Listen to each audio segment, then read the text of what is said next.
Good morning, all. Yeah, I request Chairman to welcome the Chief Guest to the dais. Request the Chairman to greet the Chief Guest with a floral bouquet.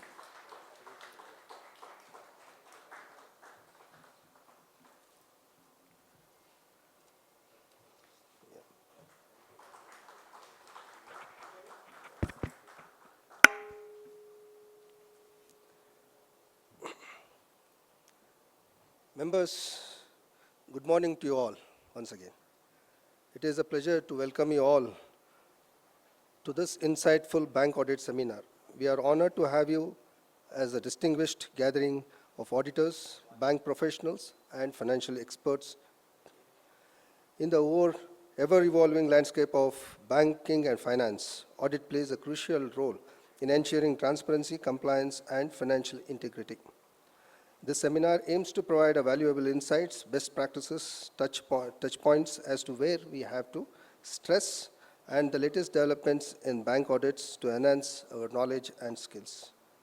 We have an exciting lineup of speakers and sessions that will cover key topics, challenges, and innovations in this field. I encourage everyone to actively participate, exchange ideas, and make the most of this learning opportunity. Once again, let us embark on the journey of knowledge and collaboration together. Yeah? Where is it?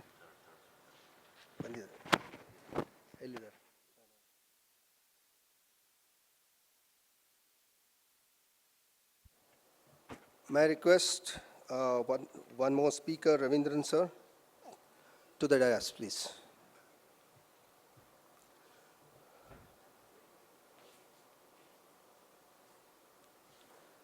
Request the chairman to hand over a bouquet to the speaker.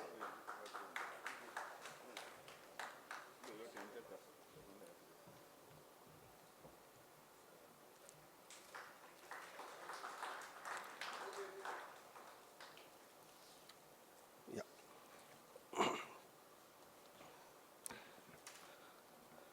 May I call upon the chairman, C.A. Manjunath M. Hallu, to give his welcome address.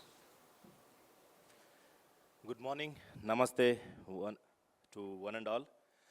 Esteemed chief guest for the day, speakers for the day, and esteemed delegates.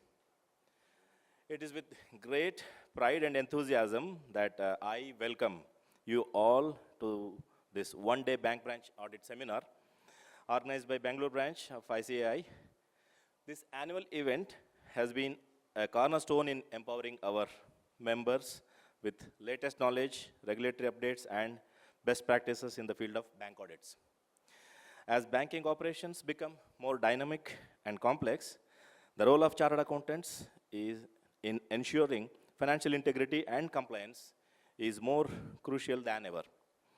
Through this seminar, we aim to provide valuable insights into RBI guidelines, risk-based audits, core banking systems, and fraud detection mechanisms, equipping participants with the tools to excel in their professional responsibilities. This one-day annual event is a reflection of our commitment to excellence, serving as a repository of knowledge, experiences, and perspectives shared during this seminar. We are privileged to have renowned speakers, chief guests, and experts who bring with them deep industry insights to guide us in adapting to evolving audit landscape. I extend my sincere gratitude to all our esteemed speakers, organizing committee members, and delegates for making this event happen.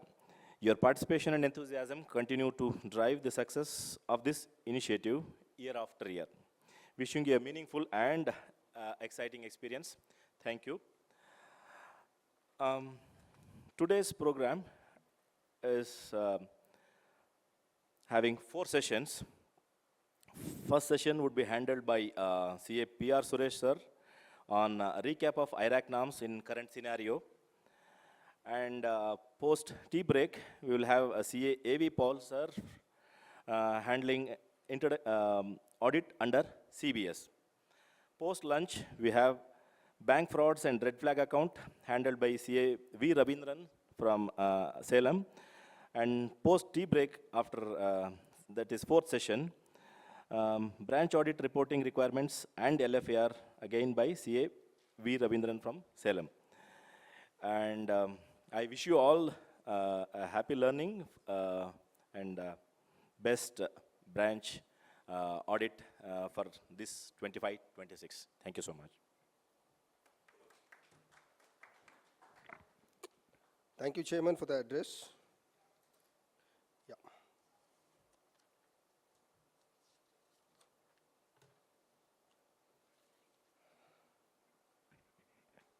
Members, I have a privilege of introducing our chief guest today.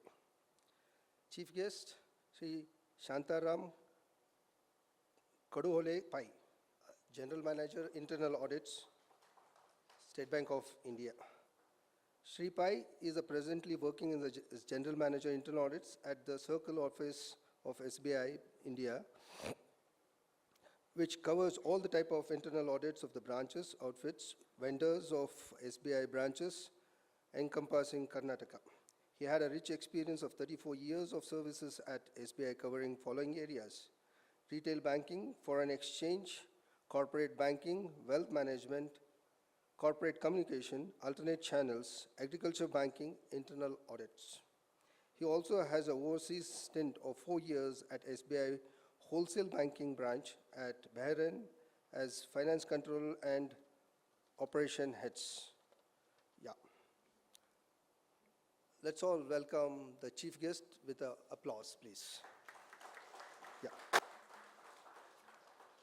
So, members, as a tradition, we do start our sessions. We'll have a lighting of the lamps. I call upon the guests on the dais and the management committee members to join us for lighting of the lamps.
Good morning, everyone. It's a great opportunity for me to stand before you. And when I met Mr. Manjunath, CA Manjunath in the morning, and Mr. Suresh, I just thought that what is that I should speak to you, and how I should be giving my experience of banking, so that it will be helping you in fulfilling your dream of doing a bank audit or bank branch audit. My sincere thanks to CA Manjunath, CA Virupakshappa, and dignitaries, Mr. CA Suresh and CA Ravindran here. Right now, I am working as General Manager, Internal Audit, heading the Circle Audit Office of State Bank of India, which will oversee internal audit function of State Bank of India in Karnataka. Likewise, across India, 16 Circle Audit offices are there, and the financial behemoth State Bank of India will be impartially, independently, and dispassionately audited, and the reports are submitted, and we will chase the stakeholders for compliance, and wherever risk emerges, we'll be identifying the risk, whether that risk has been properly identified by the bank, and risk has been accepted, and risk is measured, and risk taking is allowed. This function, this office carries, and our headquarters is at Hyderabad, headed by a Deputy Managing Director. Before coming to statutory audit, I just lay before you that how the internal audit functions. When Reserve Bank of India, precisely in 2001, when it released the guidelines on risk-based internal audit of the bank, and quickly State Bank of India adopted it, and we call it as risk-focused internal audit. Entire business, gamut of business is bifurcated into inherent business risk as well as the control risk.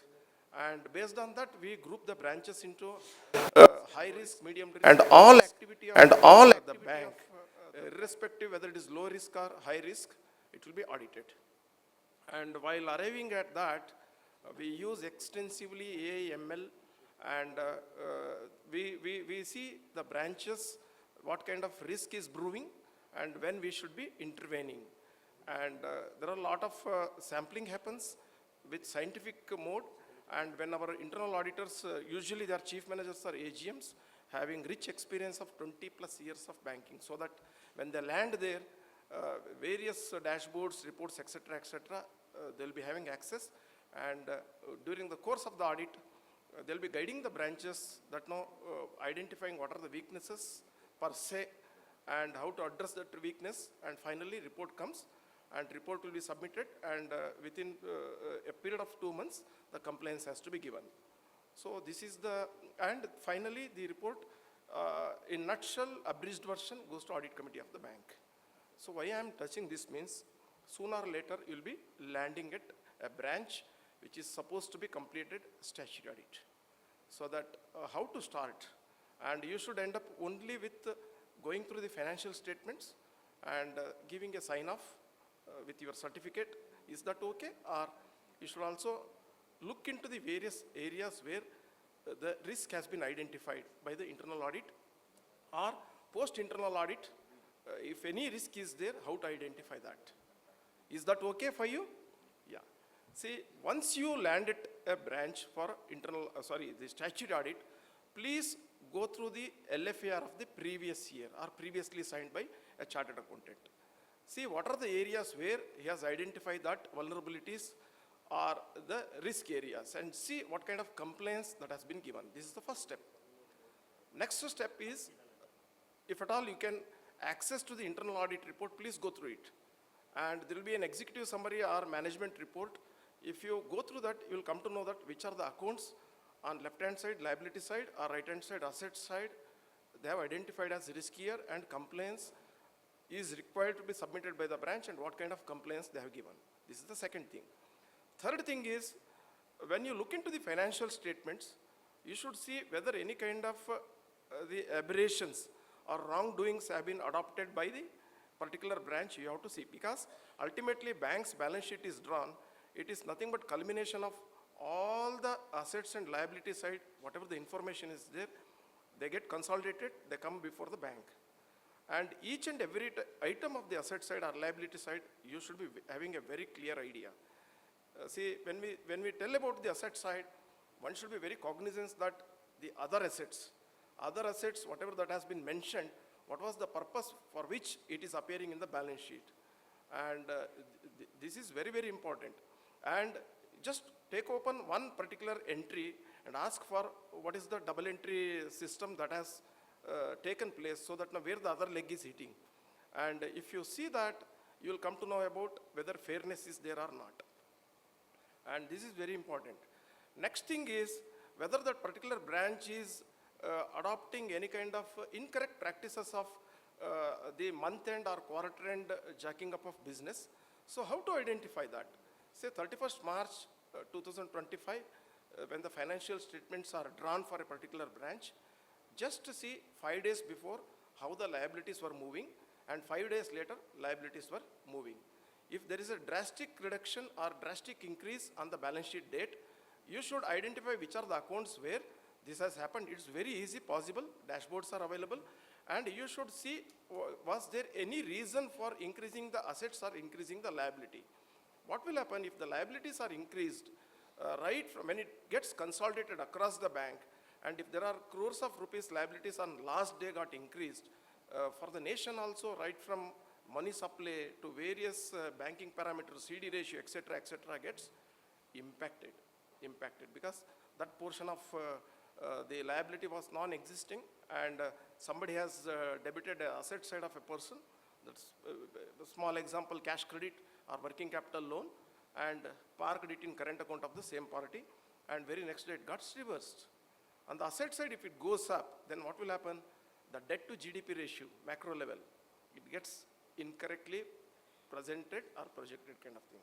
And not only that, banks are globally rated also based on assets, total value of the assets or total liability, value of the liabilities or aggregate value of the balance sheet. So this particular thing you have to be very mindful, so that if that is not there, it's fine, and reasonable growth is happening kind of thing.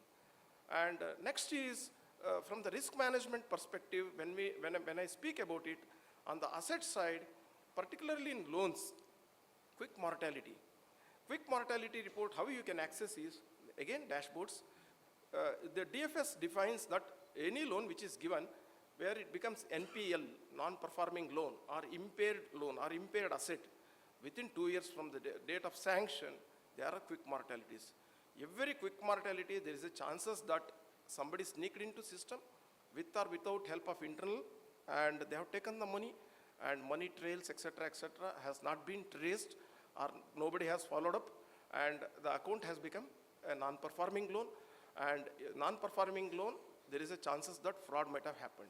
If fraud has happened, it's very clear, there is the process defined by Central Vigilance Commission, what are the actions we should do, and whether that action has been taken place or not. A fraud has to be declared as quickly as possible.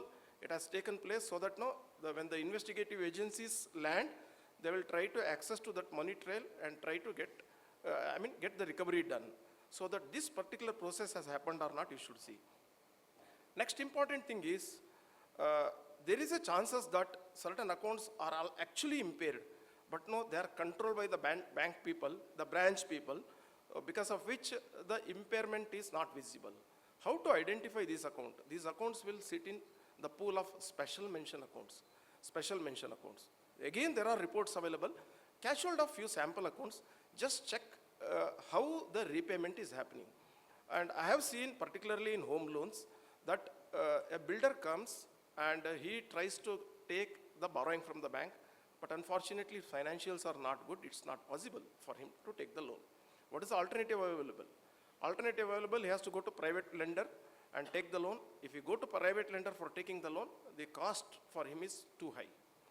Then in the market, there are mules available, asset side mules, 100, 200, and everybody will get some commission. They are the real people, and they will come as the prospective home buyers, and they'll be brought to the bank for repayment, and they're taking the loan, and the builder takes the loan, and the cost is the home loan interest rate. If the home loan interest rate hovers around 9%, his borrowing cost is 9% plus whatever the commission he pays to those mules. How to identify these accounts? See, what will happen is, if the borrowers are not genuine, but the people they're the natural people, their identity, etc., with the government IDs are established, but they have taken the loan. They will never be repaying these loans. And who will be repaying these loans? Mostly builder. So that if you look into these accounts where the repayments is coming, if you see the other leg from where the repayment is coming, if NEFT, RTGS or IMPS, etc., certain traces you will get. And if such things are there, what will happen? Sooner or later, if a builder doesn't flourishes, then the impairment start happening. so that the branches will be pressurizing the builder for repayment, so that 1 month repayment comes, 2 month doesn't comes. If it doesn't comes for 2 months, it doesn't become an NPA, but these accounts will get reflected in SMA. So that please look into it, and you should also ask the people questions why this has been allowed. And the profile funding in certain cases with top-notch builder and all, where they have officially mentioned in the agreements that has been given to the prospective buyers that I'll be paying for your pre-EMIs for this number of period. It's fine because it is recorded and bank has accepted, bank has taken the risk. If it is not there, you should be very mindful about it.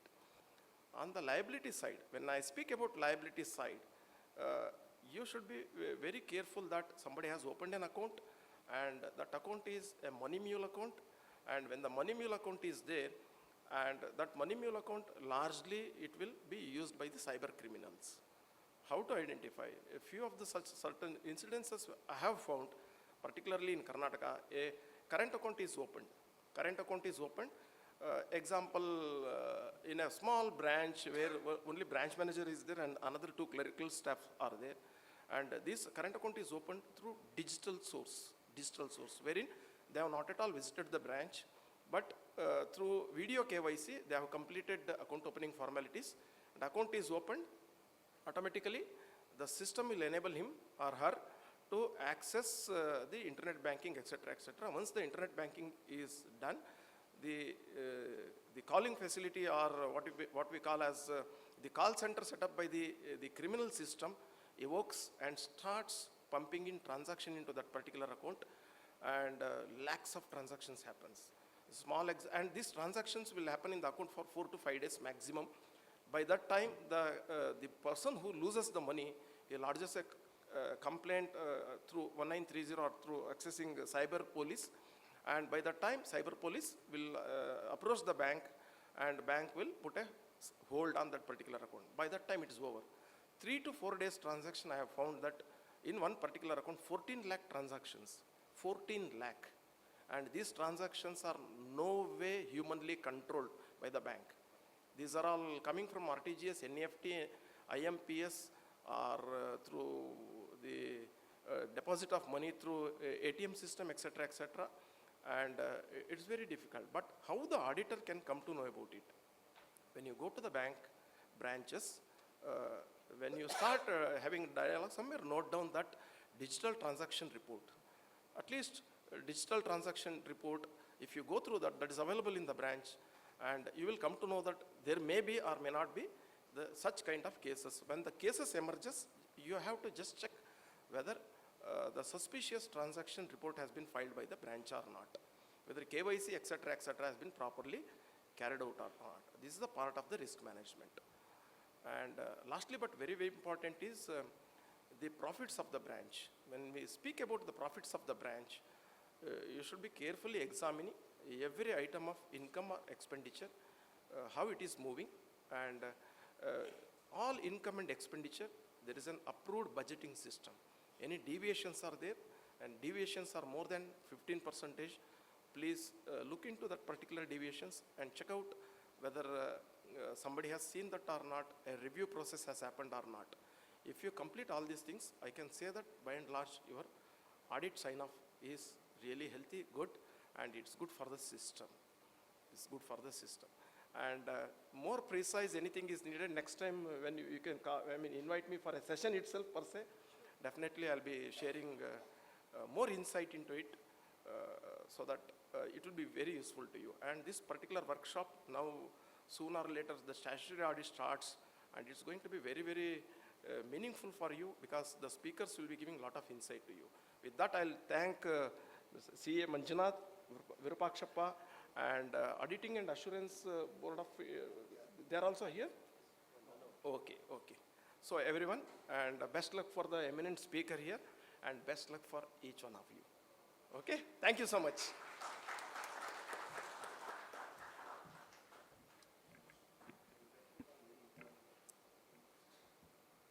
Thank you, Sitaram Pai sir, for your valuable insights and address to the participants. Now, we have the release of a souvenirs. I request the dignitaries on the dais to release the souvenirs. I also request the MC committee members to join us for release of the souvenir. I also request A.V. Paul sir, speaker, to join us for the release of souvenir.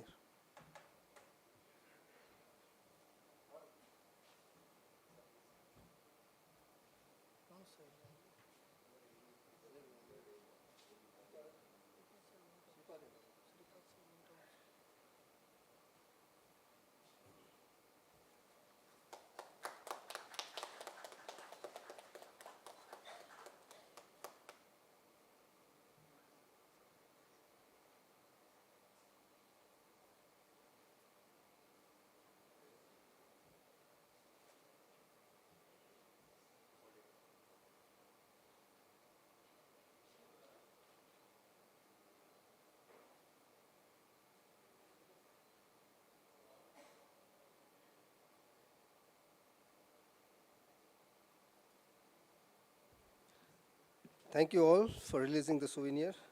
Now it's time to honor our chief guest, Shri Santaram Pai sir. I request the committee members and the dignitaries on the dais to do the honors.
Yeah.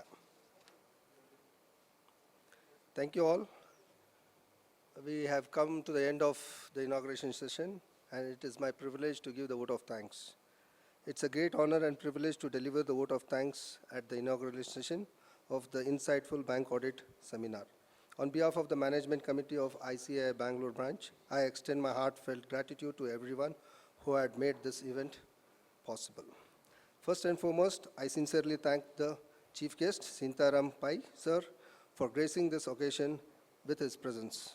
Your insightful address has set the preferred tone for this seminar, highlighting key aspects of bank audits and their significance in today's financial landscape and a strong foundation for the discussions ahead. A heartfelt thanks to the today's speakers, CA PR Suresh sir, CA AV Paul sir, CA V Ravindran, who will be sharing their expertise, thought out for the seminar. Your expertise and deep understanding in banking and auditing are truly invaluable and will undoubtedly enrich our understanding of the complexities of bank audits. I also extend my appreciation to the chairman and the support staff for their tireless efforts in planning and executing this event so seamlessly. Your dedication and meticulous planning have made this event possible. A heartfelt thanks to all the participants and attendees for their keen interest in and engagement. Your enthusiasm and engagement are what makes this seminar truly meaningful.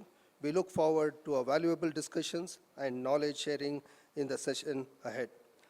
Last but not the least, I extend my gratitude to the sponsors and partners for the support. which has been instrumental in making this seminar meaningful.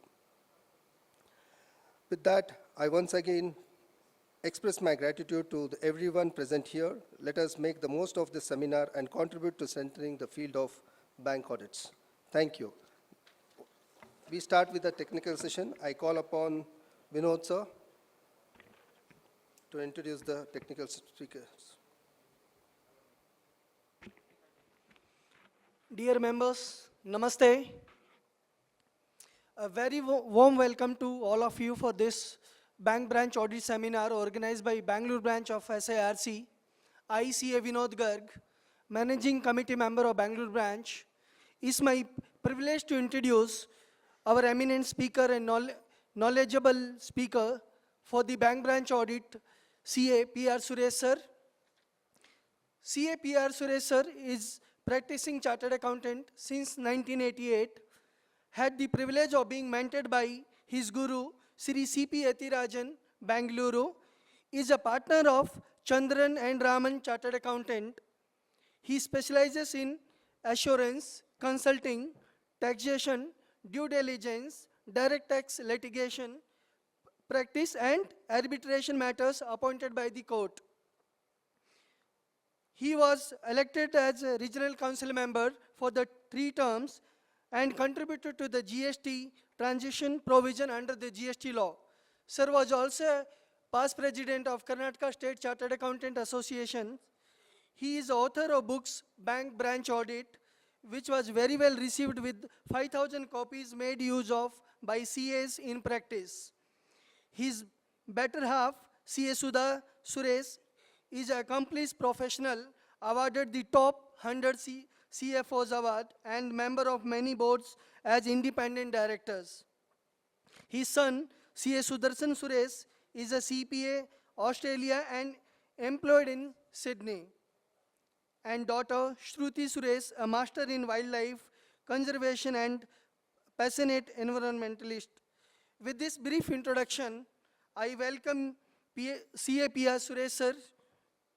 Over to you, sir. Thank you.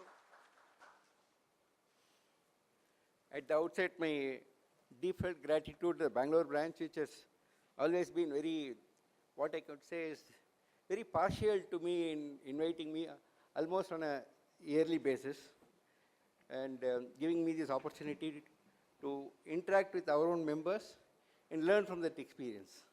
So that privilege has always been conferred on me. Thanks to all the managing committee members, the chairman Manjunath Hallur, Virupaksha Tupat secretary and all other members. And Bangalore branch members are said to be very erudite and very knowledgeable members. So that makes the job of any speaker to be always on his toes to come up with being able to meet the requirements of them. Having said that, I would first like to know, since we have 4 sessions, how much of a time do I have? If I am given an indication, I will definitely not like to sort of overstretch that, because this topic we can keep talking till the cows go back to the corner. That is the type of a topic. It is so vast, in depth, and we are going to do it in a short span. Can I have an indication, please? It's 10:25.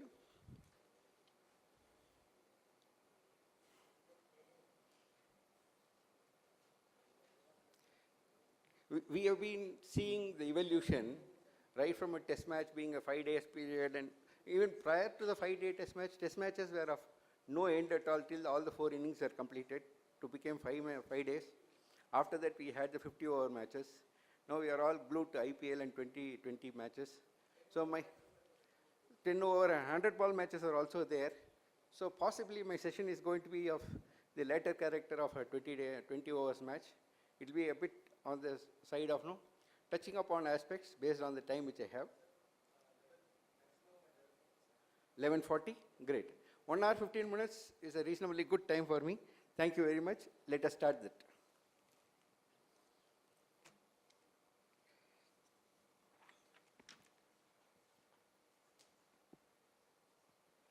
I am touching upon current issues. Can I just have a small idea of how many are doing bank audit for the first time? Can you just put out your hands? It will help me to sort of take you also along with all of us? Okay, there's a fair degree of people who are there.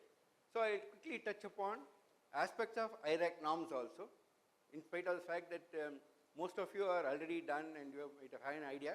For the benefit of the members who are doing it for the first time, I'll quickly touch upon the IRAC norms also. IRAC norms are income recognition, asset classification and provisioning norms. Income is recognized in banks on accrual basis. The exceptions for that is when an account is becoming NPA, okay, or in the case of an account which is become NPA, but still income is reckoned, is only on central government guaranteed advances.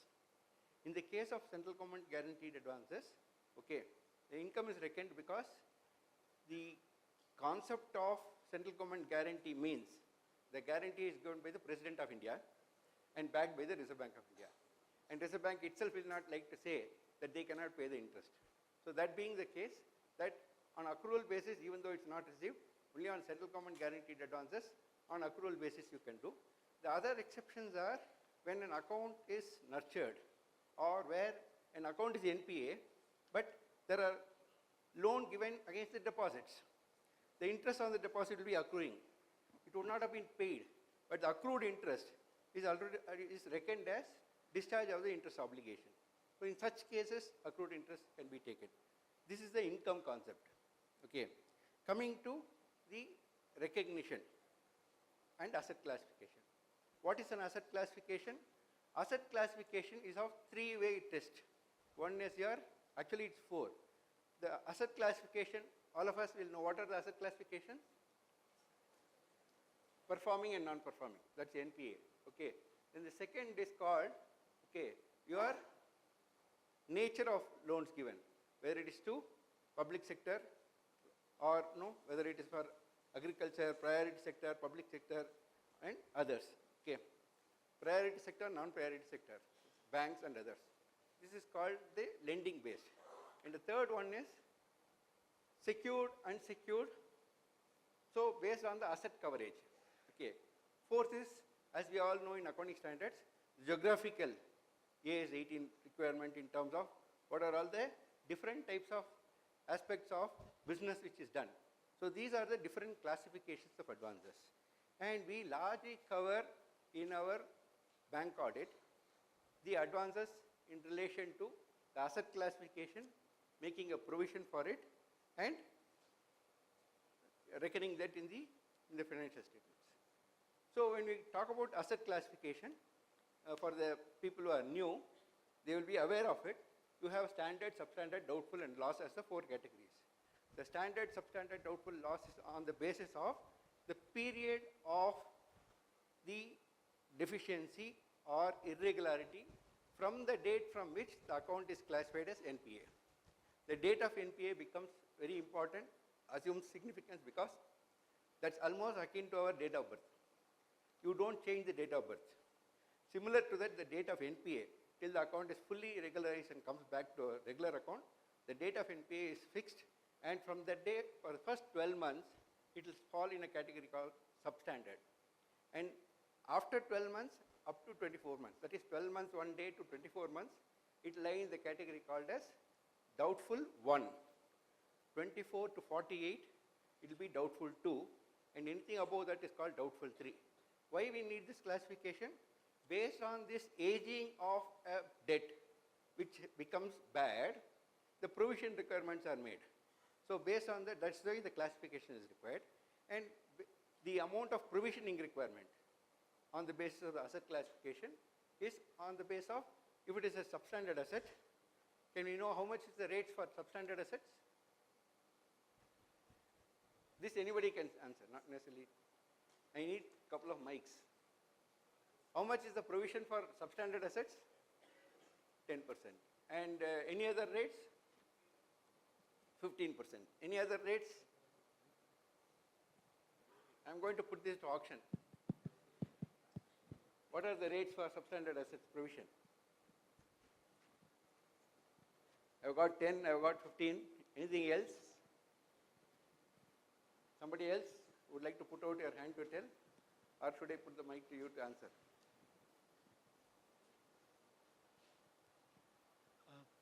secured portion 10, unsecured portion it should be 50. Good, good, good. See, this is why I wanted to put this question, because this is a way in which we'll remember later also.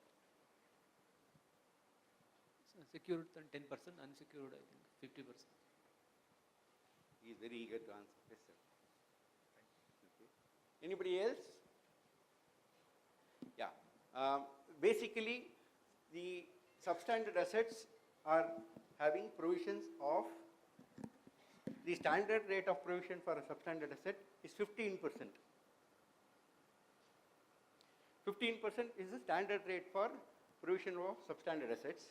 There is also a rate called 20%. The 20% is in case of large infrastructure projects which do not have any assets. For example, a road project. The road cannot be given as a security, but there will be a concessionaire agreement on that.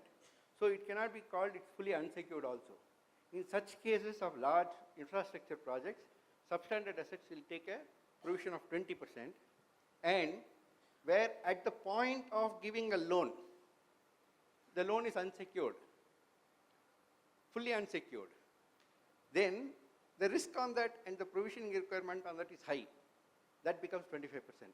Can we tell one case where an unsecured loan is given by banks, public sector banks especially? Personal loans. What Personal, segment? On what? For what? individuals, For what? Banks have to give a loan for a purpose. What purpose? Consumption loans. Are they permitted to give consumption loans? Yes, sir. Marriage and other things. Not at all possible, sir. You can't give consumption loans in public sector banks. Maybe private sector banks, they may have different schemes. Anybody else would like to start a guess or tell the answer? I'm just going to shake people here. I'm not going to allow you to just sit straight here. Okay. I would like you to answer. It's a very simple question, and my good friend Raghavendra Puranik will answer for me. personal loan with government employees and all. Personal loan, that is salary based loans, that is secured on the basis of the third party. That's a good answer, and let me tell you that in India quite a lot of students take loans for education, and education loans up to a particular threshold of 8 lakhs or so, the RBI said that you should not collect any collaterals, no security should be there. Then what does it happen? It becomes an unsecured loan, right? So such loans which are unsecured in the nature to start with, if they become bad, then the provision requirement is higher. In such cases, 25% is the provision on substandard assets. So even in substandard assets, there are 3 categories. And on top of that, an asset where the bank consciously tries not to classify an advance as a non-performing advance. If in the opinion of the auditors, they have been trying to push that, okay, and if the amount of default is more than 6 months from the date on which they reckon date, then it warrants a higher provision. So in the same cases of where standard rate is 15%, 25% has to be provided. Because there is an intent on the part of the bank management not to properly classify it. What would have happened? Normally a substandard asset is 1 year. If they don't reckon it, it will not move to the next stage of D1 again. So they are trying to undercut the provision. So if the amount of default is more than 6 months, then it should have actually been to the next category. In order to prevent that, they said that additional provision is required. These are areas where you have to be careful. When an asset is classified as NPA for the first time in the current year, the duty of the auditor is to crystallize the date of NPA. Whether the date of NPA mentioned by the bank is correct, or whether the date should be any day earlier or later, and if it is any time earlier, will it continue to be in the same asset classification of substandard or doubtful 1 or doubtful 2, or it will undergo a change instead of substandard to doubtful 1 or substandard to directly to D3. This is the responsibility of the branch auditor. in terms of new accounts classified as NPA at the branch, of course, subject to certain thresholds or your limitations of how much you can see and things like that, which is called the materiality aspect. But definitely, at least the top 5 or 6 NPA accounts which are done during the year, you have a duty to perform to verify the correctness of the date of NPA. Based on the date of NPA, in our experience, time and again we have found that many of the accounts which are classified as NPA for the first time as substandard have moved the classification from substandard to doubtful under any of the categories. So this is one thing which I would like you to take it as a takeaway from this session, that you need to pay attention to crystallize the date of NPA. Now, the provision for, and people are telling provision is made on substandard assets on the basis of the security aspect of secured and unsecured. There is no concept of secured and unsecured as far as the provision on substandard assets is concerned. In substandard assets, I'm already having one. On the substandard assets, it is only the net value. What is net value? The gross outstanding minus the unrealized interest which you will reverse, the net outstanding. On the net outstanding, provision is made. No distinction of secured, unsecured portion when it comes to substandard assets. The provision on unsecured portion kicks in only when an asset degrades from substandard to doubtful category. In the case of doubtful category, 100% of the unsecured portion is always provided for. So there is a secured portion. How much is the provision on secured portion when it comes to doubtful 1 category? You will remember doubtful 1 category is 1 year, 1 day to 2nd year. Okay. How much is the provision on the secured portion? 40%. Then anybody else? 20? 25%. Anybody else? The median rate is 25%. There is no change in that. The only change happens when I told you where consciously the bank does not make the correct assessment by more than 1 year. What it means is, if it was done by more than 1 year, it would have gone to D2. Then the provision requirement of 40%. So in such cases of consciously trying to not put it in the correct classification, in such cases the provision is 40%. Okay. Third category is they are doubtful 2. The doubtful 2 category, the provision on, this is all only on the secured portion. The doubtful 2 category, the provision is on the secured portion, the median rate is 40%. Okay. And where they have not correctly done it, then it's 100%. It is only taking you to the next slab of making provision. In doubtful 3 category, which means from the date, 0 date, which is the date on which the account is classified as NPA, after 48 months, irrespective of whether there is any security, unsecured, whatever it is, 100% is the provision to be made. So keep that in mind. Okay, the provision of 100% kicks in 48 months later, irrespective of any security or not. Any doubts, especially for the people who are doing for the first time? Please feel free to ask, because this is the way in which we interact, and don't feel shy at all about it. Any questions?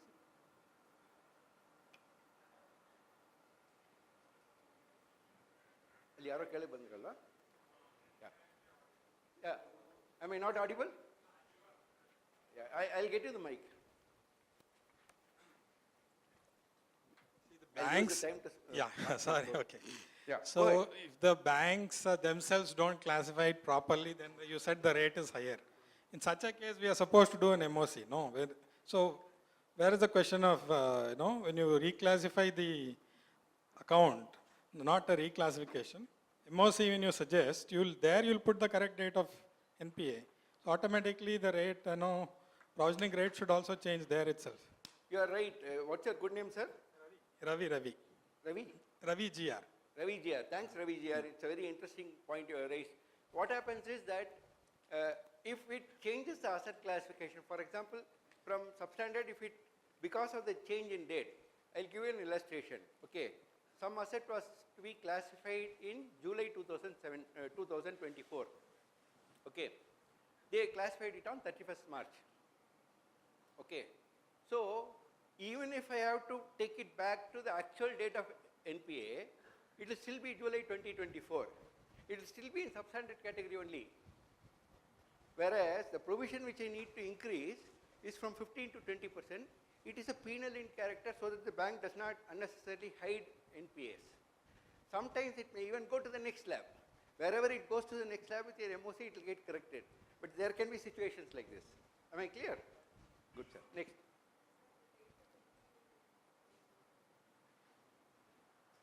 No mic idea? Yeah, the question is, yeah, tell me.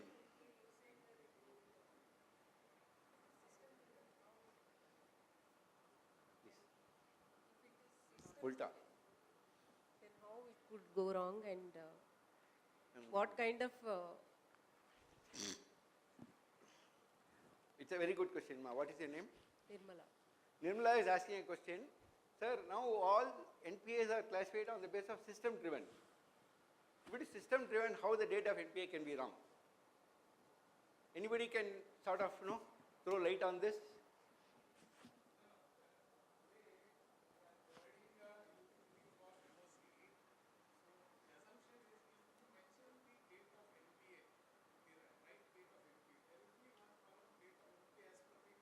No, that's not her question. She says the entire NPA recognition is system driven. How do you think that the system will go wrong is her question. No, you have your session, sir. With due respect, your session you can. Yes, madam. Yeah, see, there are multiple reasons why bank branch audit is required and we are all relevant. And the only reason is system cannot do what we can. That is the only reason we have to be there to do audit. Otherwise, if system can do everything, there is no need for audit. And illustrations will come from him. I will quickly tell you certain things. First is, if a data is punched wrong. Okay, in the master data, the sanction terms are wrongly done. It will go on that basis. Second thing, there is a practical illustration when we came across. A borrower had a cash credit account. And he was not routing his transactions through the cash credit account. He had another current account in the same branch. All his transactions he was routing only through the current account.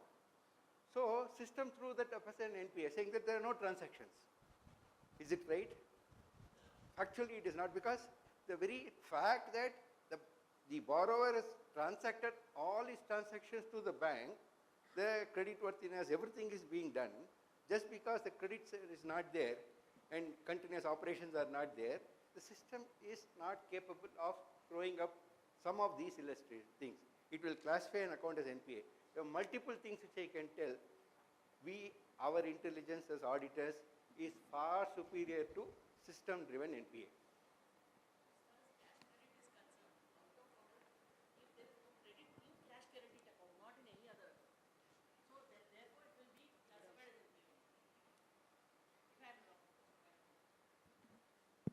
The fundamental idea of classification of advance is to reckon sickness and irregularity of a borrower. If the borrower's account, is properly operated, just because it is not operated through this, is the reason why the intelligence of an auditor is required, whereas the system will fail on that. Principle of substance over form. Not only that, see, the point what we are trying to see is that why the credit has to be there. It is to show the operations. So, and the multiple things, I will come to that. Okay, so where were I was talking about the provisions, right? And date of NPA. Now, we will get closer to the other things. Okay. Any other doubts for those who are wanting to have a bit more on IRAC norms? Then I will talk about certain things which are very specific to that. What is the flavor in the last 1 year on banks and default of banks? The first thing which will come to our idea and mind is derivative segment. IndusInd Bank, 3% of its net worth is eroded. It's not just 3%. RBI will not allow them to report more than that, because otherwise there will be a run on the bank and the entire Indian banking system will collapse. It's much more. If you want to know more about it, please go on the YouTube and check out for our past president, okay, Mr. Amarjit Chopra, who has put out his views very clearly. He says this is only a tip of the iceberg, not a 3%. The next one, RBI came out recently on a big way in what? Unsecured loans. What unsecured loans? Can you please pass on the mic to the person who said unsecured loans? Yaravaru? Yeah, please. What's your name, sir? Huh? Vasudev. Yes, Vasudev. In Heli, sir. Unsecured loans, strict provisions on what? I mean, on sanctions, on underwriting concepts and other things. But ಯಾವ type of unsecured loans are those? Anything, I mean, unsecured loans without any security, like that's what is called personal loans. Okay. Any particular segment? Not MSME. Huh? Which one? No, purely personal loan. CGTMSE is backed by the Credit Guarantee Corporation. Purely personal loan without any security. But that's also called secured. Security is there to the extent of 75%. Strict norms on unsecured. Mudra loans. Purely is a personal loan. Mudra loans also have a backing of security. They pay the commission for that. So on default of a Mudra loan, the government reimburses that. So these are all called not as pure unsecured loans. Yes, sir. Credit cards. Yeah, that's a good one. Credit cards are completely unsecured only. Yes. But RBI came out with something. Stricter norms on unsecured loans. Yeah.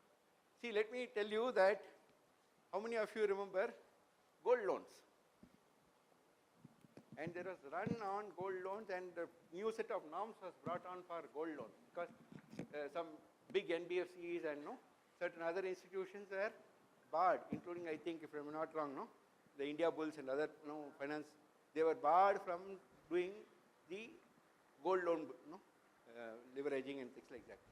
Gold loan is a secured loan. I'm not talking about unsecured loan here. But the norms on unsecured gold loans, okay, what is that? When is gold loan to be given by banks?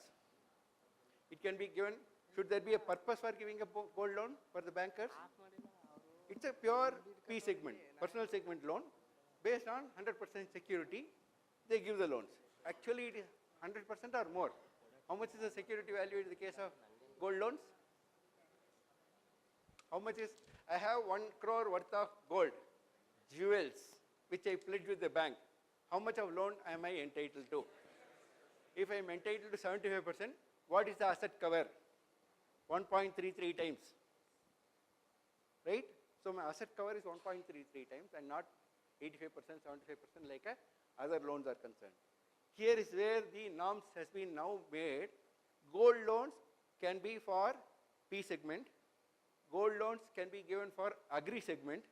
In agri segment, you can give loans up to a maximum of 2 lakhs, okay, without any requirement of the borrower to say that he is an agriculturalist. And anything above that, he has to say that in the aggregate, not only in that bank, in the aggregate. And if it is more than 2 lakhs, he has to prove by way of giving his holding status of how much of agricultural lands he holds, so that he can take agricultural gold loans. Now, the norms which has come, which is recently revised, is in relation to non-agricultural gold loans. In the case of non-agricultural gold loans, where the loan to value, LTV, is less than 75%, then without having to wait for any default on that, such accounts needs to be classified as NPA. This is the new norm in the current year. I am updating you on what was not there last year and which has come now this year. Kindly check loan to value. Okay, if it is more than 75%. Again, to give you an illustration, one LTV at the point of time you do the audit as of 31st March. Assuming a situation, I took a gold loan, 1 crore was my gold which I pledged, 75 lakhs is the amount which I took. Okay, and I have not paid any service, any interest. As on 31st March, okay, say about 8%, 9% rate of interest. It has run for a, say, 6-month period, effectively 4% more. Okay, so the outstanding is 1 crore 4 lakhs as on 31st March. What is my LTV? Provided the gold loan is the same, valuation of the gold loan is same as on 31st March from the date which I took, it is more than 75%. In which case, though the security is there, if the loan to value is more than 75%, such accounts needs to be classified as NPA during the current year. This is a revised new change for the current year. Keep it in mind. Okay. Then agricultural advances. I'm not going in the same order.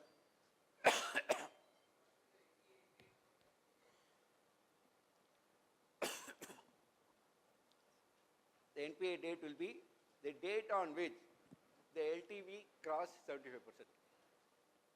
If the LTV crossed 75%, say in September quarter itself, say on 15th September, okay, or on 31st August, monthly interest is charged on the account, and it becomes 75 to 76%. That becomes the date on which it has breached that norm. Okay. Next is, yes sir, I have some question. Value. So value, when you say, see, what time of valuation that you need to consider? Because gold value keeps on changing, fluctuating, right? So when I have to calculate that 75%, so the valuation should be done as on? As on the date of your assessment. Asset build. For example, as I told, in August, they levied the interest, but the gold rate has changed from when I took the loan in July. So you will take the LTV on the basis of the current market value. For example, at the point of taking loan, if 1 gram of gold was taken at 4,500, in August it has fallen down to 4,300. You have to reckon that. The date on which you are trying to reckon whether it has crossed 75% or not. As of 31st March, assuming the gold prices as has happened has gone up, then this would not have breached that 75%, though that 8 months of interest would not have been paid. In spite of the fact, because the value of the gold having gone, the LTV is not breached. So on the date of assessment, you need to see, all these are in published data today. You can always find out what is the price taken for the loan and what is the current price. If there is a reduction in the price from the loan given price, automatically that 75% threshold would have been breached. Yeah. Now for our simplicity's sake, we will be looking for 31st March. But if you want to identify the date on which it is breached that, like he questioned, then you will have to go back on time to crystallize the date of NPA. Then you will have to go back. Otherwise, 31st March. Then we are talking about agricultural advances. These, see, I'll come to each one of them based on the time. Okay. Agricultural, yes sir. Huh? Which one, sir? Gold NPA norm on gold loans? Yeah.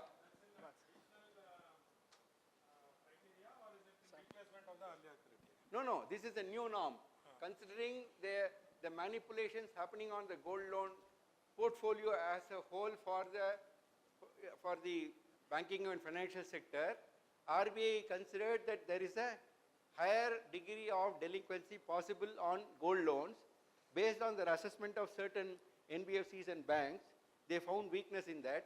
They brought this as a new norm over and above the existing norms in terms of recognizing, unlike the 90-day norm, this is an additional norm. Additional norm. So Current still, if it's below 75 and 2 years interest not paid, still that will be continue to be NPA. I mean, automatically. Yeah. Once it So breaches this is a new 75%, norm, additional norm. Once Okay. it is breached at 75% itself is not there. Then it will continue in that. Then the next one in terms of gold loans, kindly take note.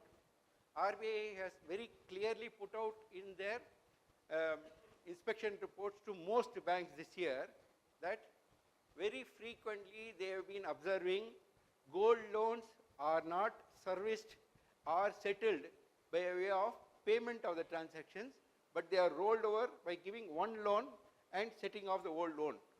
This they have specifically said should not be done by the banks, and they are going to hold branch auditors, statutory central auditors, and the banks responsible if rollover of a loan by another loan is done for gold loans. Such accounts not being classified as NPA will possibly get the ire of the Reserve Bank to say proper classification has not been done. And second thing, there were instances, some bankers were very intelligent. What they will do is, morning they will put through an artificial cash deposit on cash challan, saying that gold loan was 2 lakhs, cash received 2 lakhs.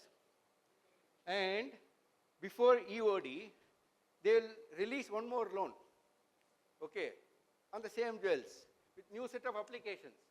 So as far as an auditor is concerned, yes, he has discharged the loan in the morning, afternoon he has come, he has again given that, an appraiser will be asked to come, he will again weigh that, he will give a report, pakka documentation, okay, and by evening another loan is disbursed. RBI has noticed this also. What they have told is, there has to be a minimum 1 day gap from the date of settlement of the loan, 1 day gap, and a new loan can be given 1 day later only. This is something which is going to be of a challenge to us in the course of our audit, because this is a standard way of evergreening which is traditionally adopted and always will be adopted by the banks, and I don't think this year will be any exception. Our responsibility on this is additionally there this year, because RBI has mandatorily made it possible for bankers to identify such things, and if the bankers fail, the auditors were expected to do that. If we fail, then God only save.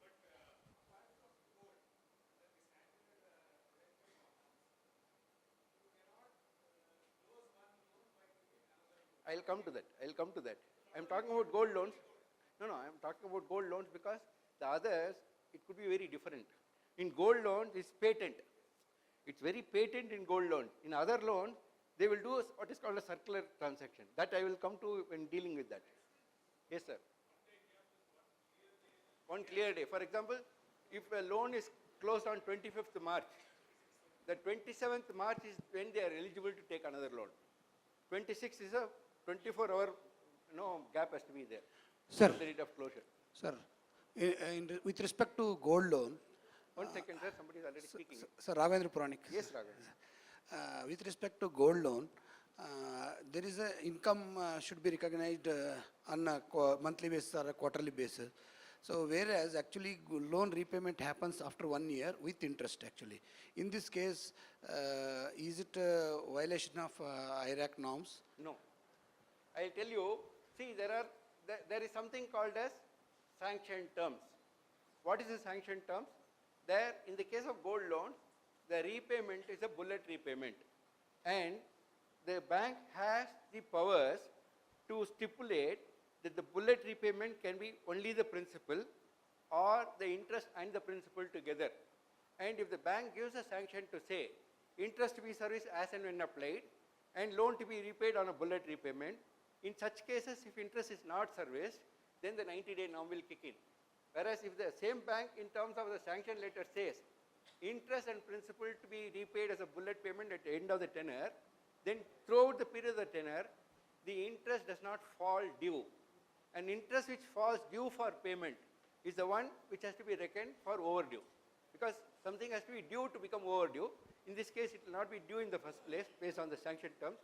Such account won't become NPA.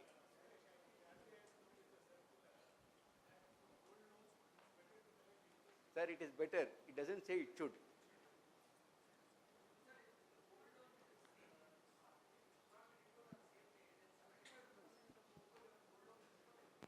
%.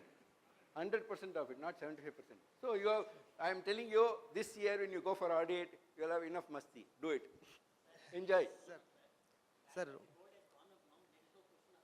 That is the counter he is telling on behalf of the bankers. The value of the gold has gone, so 75% won't be there, so it will still be there. Renewal is different from this. Renewal is false due. Sir, when there is a bullet payment sanction, the renewal happened once in a year. So the 75% of the bracket, because it's due on 25th of March, they have not paid. This we need to recon that 90 days time will be there from the due date to 90 days time. So if we need to check that 75% bracket to recon the NPA in the gold loan cases, or we need to wait for that 90 days concept. Sir, 90 days is the paramount in terms of classification of an account as NPA. Yes. So if a loan is cycled like this on 25th March, say for example, any time after 2nd of January, if such thing is done, you cannot classify it as NPA, but you will still have to put it in a long form audit report to say, we observed that the bank is continuously following this practice, which is not the correct practice, which could give rise to non-recognition of NPA on the respective dates. However, for any loans which were there prior to that, 1st of January onwards, you have to pass an MOC to reclassify the loan. Yeah, even that 75% concept, when gold loans to value, LTV. Everything is 90 days. See, 90 days paramount. But what happens is that in terms of that, the LTV, if it falls down, okay, the concept is not 90 days because that is on the basis of the loan value falling down. Yes. Okay. Yeah, gold loans, these are some of the things. Agriculture gold loan.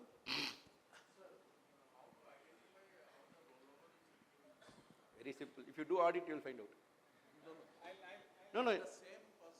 Sir, you take the CIF ID, okay, of a borrower, loans during the year, borrower wise, accounts opened and closed also, not only which is open. You will automatically find every detail. Yeah, this is, I have two illustrious colleagues who will be taking you through so many other things. That's why I want to complete my session as soon as possible. Okay, now project loans. Okay, what is a project loan? A loan given for an creation of an asset. Largely is called a project loan. Under project loan, you have two limbs to that. One is infrastructure, another is non-infrastructure. What is an infrastructure loan? Anything which creates, like your road, railways, or mining, any of these things, ports, okay. All these comes under a large-scale project which may run into multiple years of establishment. For example, an airport. An airport, greenfield airport, to establish it takes 10 years. So you can't expect the 90-day norms for that. So norms are different, assessment is different, whole system is different. Non-infrastructure loans are loans given to priority sector like industries, SMEs, MSMEs and things like that for example, for your plant and machinery or upgradation. All these called as term loans are called as infrastructure loans. Other than term loans, your working capital will come under a different classification called as working capital assets, which I will deal with slightly later. So these project loans are infrastructure and non-infrastructure. There are norms related to infrastructure and non-infrastructure, but wherever assets are being created, an assessment has to be done when the asset will come into existence and when it will be put to trial, when it will start commencement of operation based on the asset which is put to use. This concept is called as date of commencement of commercial operation, DCCO. This is another date much similar to the date of birth of NPA I told you, is very critical. At the time of sanctioning a loan for any project, infrastructure or non-infrastructure, it is mandatory on the part of the bank after making assessment of the loan proposal at the time of sanctioning to mention the date of commencement of commercial operation. That becomes sacrosanct. But there can be situation where the date of commencement of commercial operation may not kick in and it has to be postponed because of various reasons. Then should be classified as NPA on the basis of DCCO? No, there are certain norms related to that. If you care to see, para 4.2 for 15 of the Master Circular clearly delineates what are the situations in which a project loan, how the infrastructure, non-infrastructure can be delayed.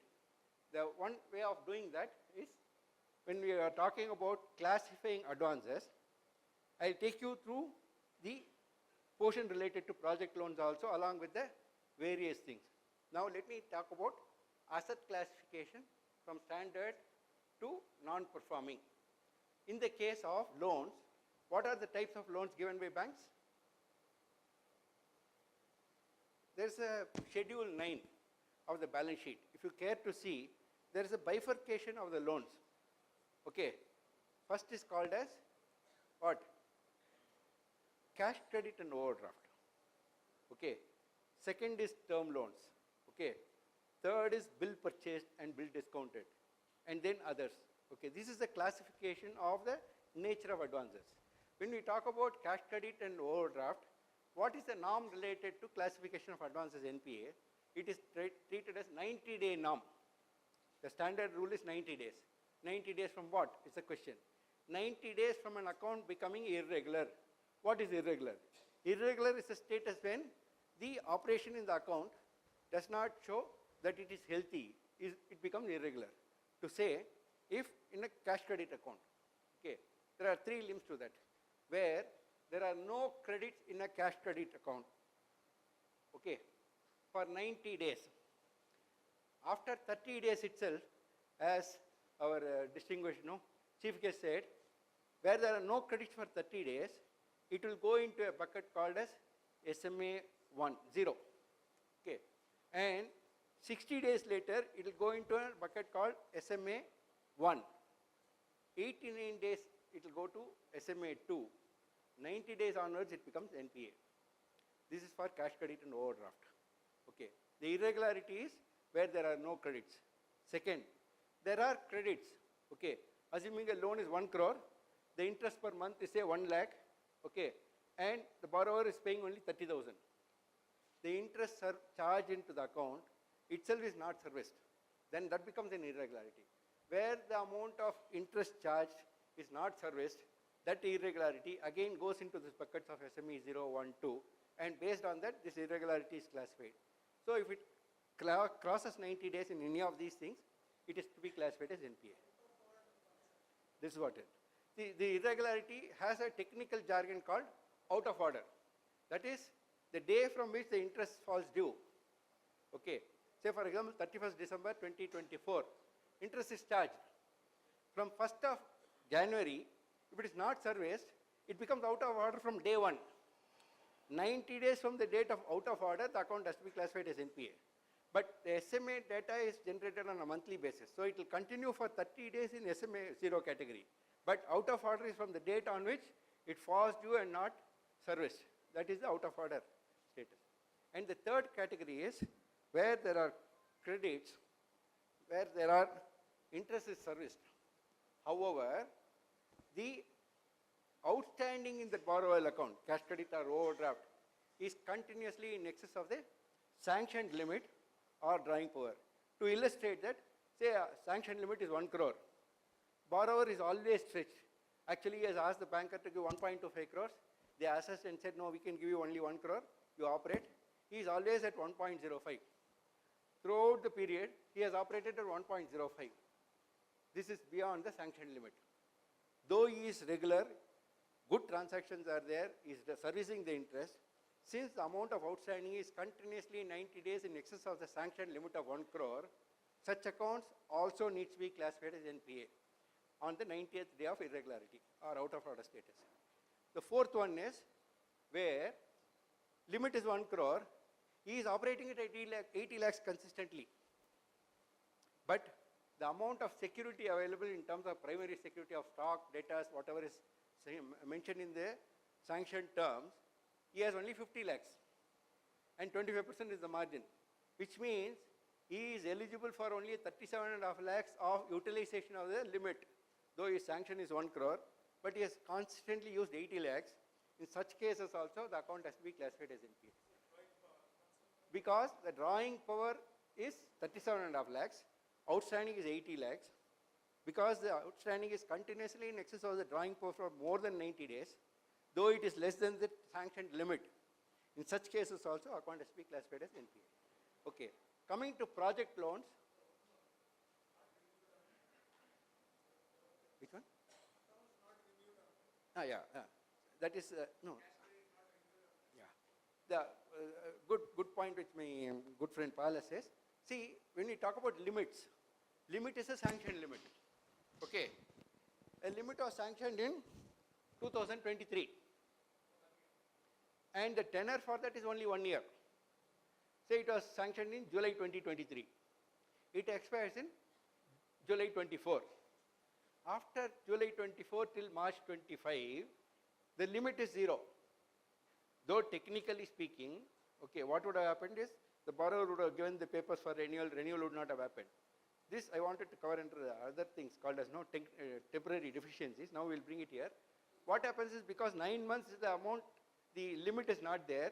More than 90 days, the account should be classified as NPA.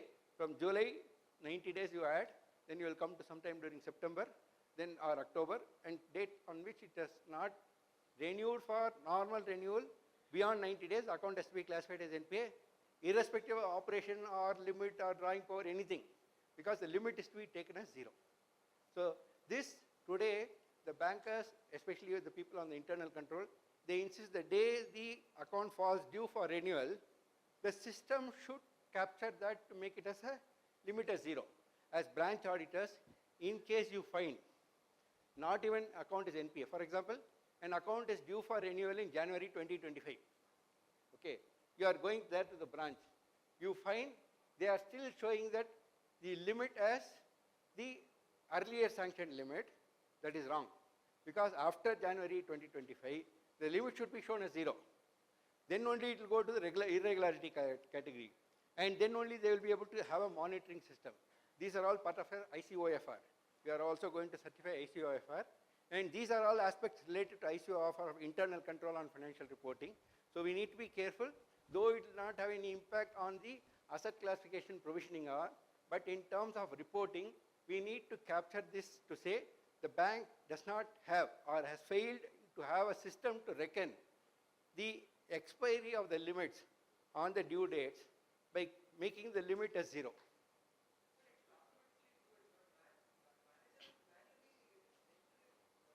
Manager has no powers for such things. And also it does bank to bank, based on what platform, what they do, how they have configured it. There are banks which are progressive, which makes it 0.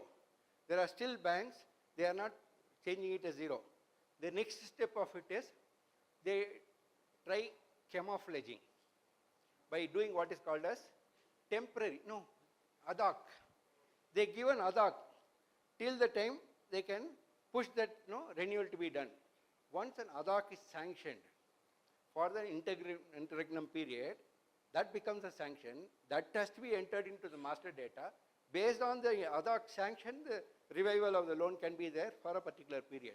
There again, an ad hoc cannot be given more than twice in a whole year, and the maximum period for which the ad hoc can be given cumulatively should not exceed 6 months.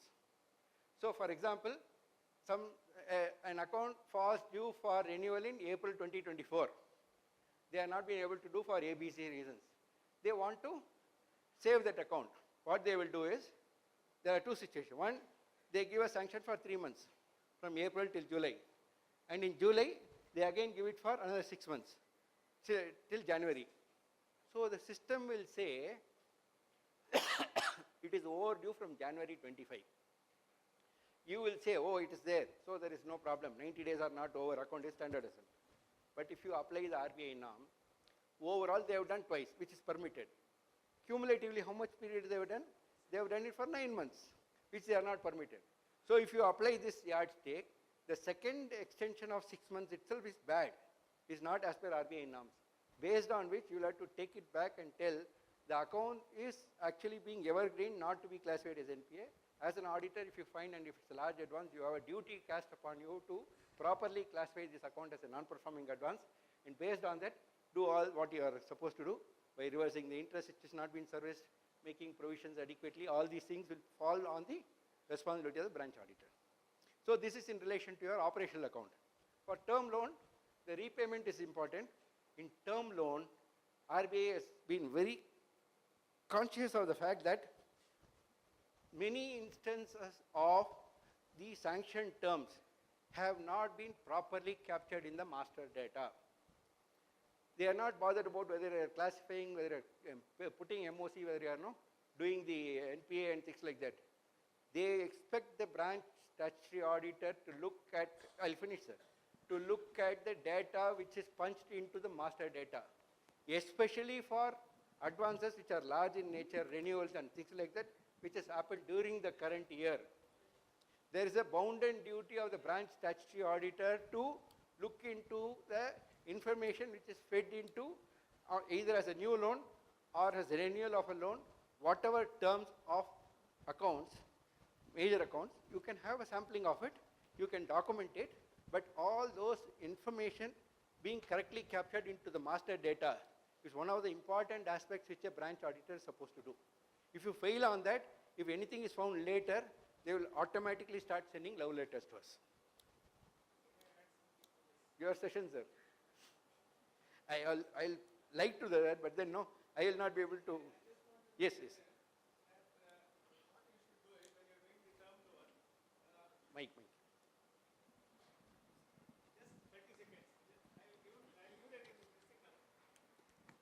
See, See, when you do the audit of term loans or general loans, as Suresh said, it's very critical that you verify the master data. Okay. Now, we have also come across cases where master data can be changed by the bank every now and then. So, on the date of your verification, the master data will be something, and later on it can be something.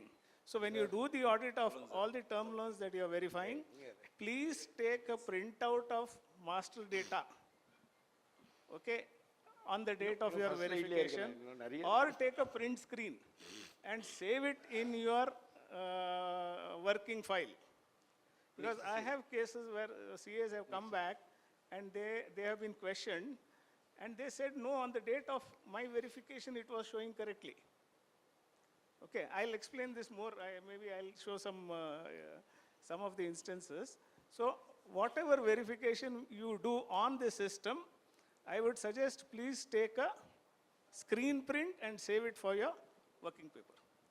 Thanks, Suresh. Thank you very much. So I have another 20 minutes. That's enough of a time for me to cover next 7 slides. Okay. So good. So we talked about these things. API norms with respect to classification of advances, agriculture, project loan, gold loan. Now provisioning, restructured. Sir, ODCC, sir. I have a doubt on ODCC. Please, go ahead. So nowadays this ODCC, these are approved at the central office and not at the branch level. So what is happening is the branch managers are changing the date. When the renewal is happening, the papers are sent to central office for approval. And it takes 3 months, 6 months for them to approve. Until then, they are changing the date. At the branch level, they are saying it is renewed and it continues to operate as a normal account. So what do we do in such cases? First and foremost, the controls and systems and processes which are followed by banks, whether it is your Finacle, whether it is your, any other platform in which they are doing. Branch managers do not have any authority to do any change so moto themselves without taking approval. If they are doing that, it is fraud by the manager. Comment on it. Yeah, so they are saying that central officers told them orally. There is nothing written, but they are changing it in the branch. It's happening in Canara Bank. Income tax officer will say something, you give bribe, somebody catches you, who is responsible? Manager is responsible. Tell that he has exceeded his authority. In the main bank audit report, has the branch exceeded its powers? Is one thing which the branch statutory auditor is supposed to mention. You are reporting on that. There you will report, yes, we observed situations where the branch manager has exceeded his authority in making inputs into data which he does not have power. Put it on your main report, qualify that. So we should put in the LFIR only, sir, or we should main do report, main sir. report itself? If you put something on the main report, LFIR is only what is going to RBI. Main report goes to the statutory central auditor immediately. Lot more things will get kicked up. In fact, if you want to do on this basis and if you find something is seriously being cooked in the pan, and if you find it something like a fraud, you have other avenues to report the fraud itself, or immediately bring it to the notice of the statutory central auditor whose number and contact numbers would have been given to you at the time of the appointment letter itself. Call them, speak to them, and then raise the issue. Send a separate letter during the course of your audit, even before the audit report is issued. We are very powerful, sir. Let's use our power.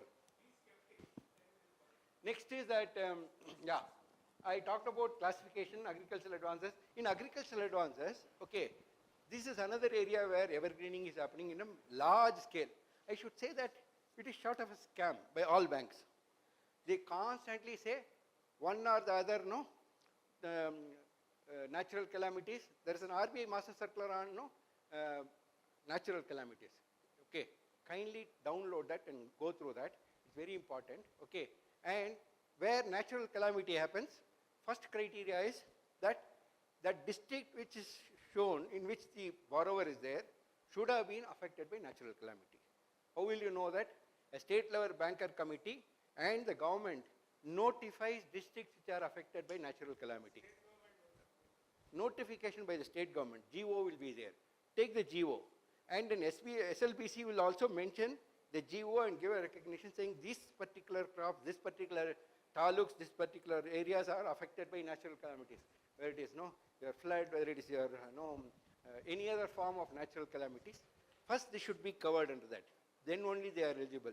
Even there, in India we have 2 crops, Rabi and Kharif, and the effect would have been only in one area, one season, not on both the seasons. Then bankers, what will they do? they will put everything under one bandwagon and change the entire repayment program. So a loan which has taken, say, 20 lakhs in 2015 will be lying in their books as 44 lakhs and still be classified as a standard asset. This is absolute rubbish. Circular says very clearly that whenever a restructuring is happening on account of natural calamities, any number of times a natural calamity happens, it can be restructured. No issues on that.